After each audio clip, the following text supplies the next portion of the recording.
The reason why other people's how to be confident tips don't work for you is because you're not an idiot. Look in the mirror and just tell yourself you love yourself. Okay, should I tell myself I'm a millionaire too? Everybody wants you to fake it till you make it, which does have a time and place. But you know that faking it till you make it isn't safe because if you're faking it, there's no foundation there. And you know that if there's no foundation there, the second your confidence is called into question or put to the test, even if just by your own brain, it will fall apart. So, let me tell you how to actually be confident. But first, per usual in Danisha Carter fashion, some disclaimers. My lashes keep getting stuck together.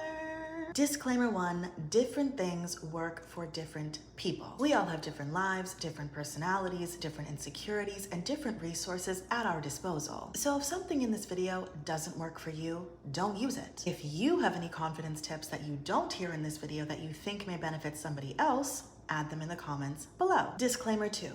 Being a confident person does not mean that you never have down days or days when you're just not feeling it. Everybody has days when they aren't batting 1,000. Part of being confident, though, is not holding that against yourself and not allowing it to damage your general self-esteem, because you know at your core that you're still worthy and will bounce back. Don't watch this video thinking it will stop you from ever experiencing bad days, down days, or moments of self-doubt. Again, though, as you become a more confident person, you will develop a foundation of everlasting self-love that will allow you to still believe in yourself as a whole, even on your down days. Disclaimer 3, we're almost done, I swear. Whenever I talk about confidence, people bring up being humble. People should be humble, people should practice humbleness, humble, blah, blah, blah. Let me tell you something.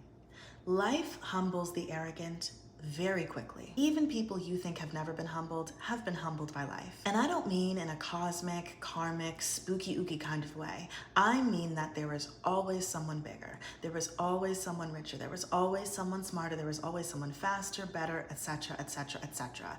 Everybody eventually meets their match. The meanest people you can think of have met somebody meaner. The most arrogant people you can think of have met somebody more arrogant. Hell, the nicest people you can think of have met somebody nicer. Everybody gets humbled or meets their match eventually, and life is full of challenges that remind people that they don't have as much power as they think they do. I don't need to worry about keeping you humble. It is easier to go downhill than up. It is easier to tell somebody confident or arrogant to dial it back than to teach someone who never had self-love instilled in them how to be confident and how to have self-love. I don't need to keep you humble. Life will humble you enough if you get too far out of line.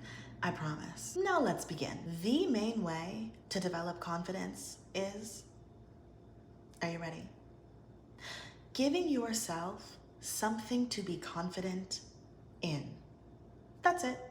That's the key. And the 3 main ways you do that is setting aggressive goals and accomplishing them, setting aggressive goals and failing at them, and constantly developing yourself as a person in ways that you can prove, qualify, or quantify. 1, setting aggressive goals and accomplishing them. The easiest way to develop your confidence is to prove to yourself that you are worthy of being confident, that you are talented, that you are smart, that you are capable, that you are all of the fantastical things that you would like to be. Now, obviously, it's best if you get this experience, goal setting and accomplishing goals, when you're young. Having parents who spoke life into you, having parents who supported your small wins, having parents who encouraged you to put yourself out there. But very obviously, many people didn't and don't. Therefore, you have to create that environment for yourself as an adult. You have to start setting goals. The more aggressive, the better, but work your way up and accomplishing them. You have to put yourself out there and succeed, bringing us to number 2, setting aggressive goals and failing at them. Yes, failing will increase your confidence, mainly because it is a lack of experience failing that is detracting from your confidence to begin with. A fear of failure will cripple you more than failure itself ever could. The idea of falling down and being unable to get up prevents so many people from even trying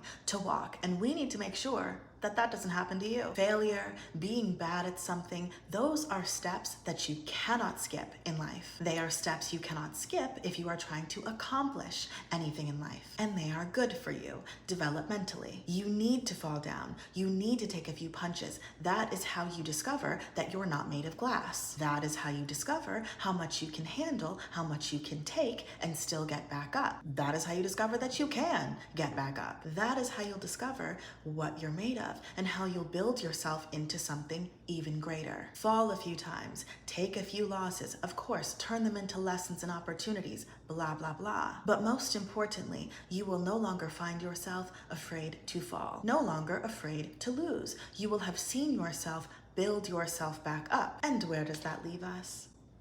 Confident. It gives you the confidence to try, the confidence to get back up, and the confidence to trust yourself. 3, developing yourself as a person, because as we've just discussed, it is very important that you anchor your confidence in legitimacy. When you genuinely like yourself, when you're genuinely secure with yourself, because you see yourself as someone genuinely worth liking, and you see yourself that way because you have behaviors and traits and successes to point to that make that true or that give you that genuine feeling, you will naturally become confident. Take the time and take the steps to become your best self. Take the time to develop yourself as a person, as a whole. Invest time and energy in how you look and how you present yourself. Invest time and energy in developing your intellect. Develop your emotional intelligence. Develop yourself as a lover. Develop yourself as a friend. Develop multitudes of life skills that will benefit you. Become the best version of yourself. Become someone you are proud of. Become the person you would like to be. The better you become as a whole, the more naturally you gain confidence, because you will have proof of your excellence in front of you. Now,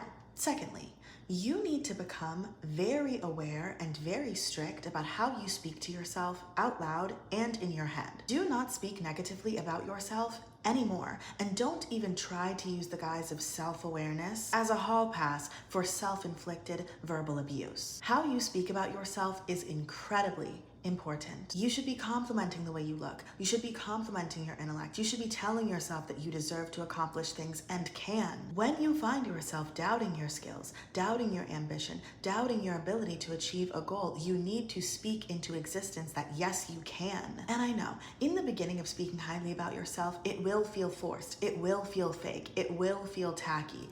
Do it anyway. You have to train yourself. You have to train your brain to think positive thoughts about you, and eventually it will become second nature and it will improve your confidence. And again, I'm not talking about standing in front of the bathroom mirror chanting that you're beautiful over and over again like you're trying to summon Bloody Mary. I'm talking about catching and stopping those thoughts of I'm so stupid when you make a mistake. No, you're not.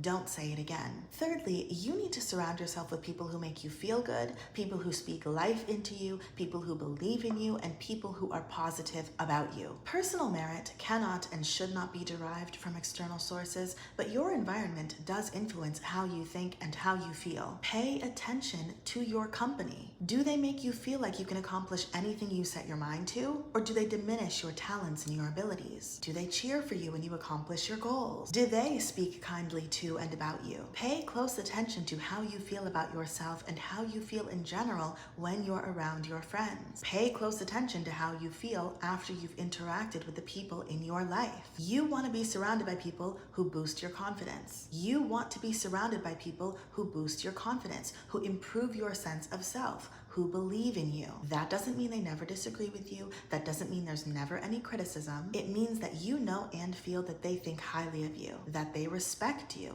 that they see value in you, etc., etc., etc., and that they believe in you. Fourthly and lastly, for now, yes, we get to the fake it till you make it stage, because it is useful. False confidence can be a good crutch, and sometimes it does turn into real confidence. Most of you are just too smart to lie to yourselves, so it can't be your only source of developing confidence. Hence, why it's last. Faking it till you make it isn't about deceiving people. It's about training your mind and body to possess a level of confidence that it does not have by emulating confident behaviors. Walking into rooms with your head held high in the confidence that you deserve to be there, whether you truly believe it or not. Speaking highly of yourself even when you don't truly believe what you're saying yet. Acting the way that you feel your best self would act, even if you are not your best self habitually yet. Again, faking it till you make it is a crutch. It can help you, but the other tips I gave you in this video are infinitely more important because you want your confidence to be hinged in legitimacy. You need to aggressively set goals and accomplish them. You need to experience failure and bounce back. You need to develop yourself as a person. You need to surround yourself with people who speak life into you and believe in you and improve your confidence. You need to speak highly of yourself. Once you put those things into practice, You will be confident, I promise you. Now, before I go, just a quick little tidbit for those of you who are parents or will soon be parents or who will be parents someday. Your child's confidence is instilled very young, in very early developmental stages. The way you speak to them, the way you encourage them, the way you nurture their talents and their skills, the way you punish them, all of those things will impact their sense of self. I had parents who believed in me, who told me I could do and be anything I wanted, obviously with hard work. And that is a major contributor to my confidence today. Make sure you are nurturing your children's confidence and belief in themselves. Because if you don't, you will instill a level of insecurity within them that will be incredibly difficult for them to repair and will make it incredibly difficult for them to navigate the world.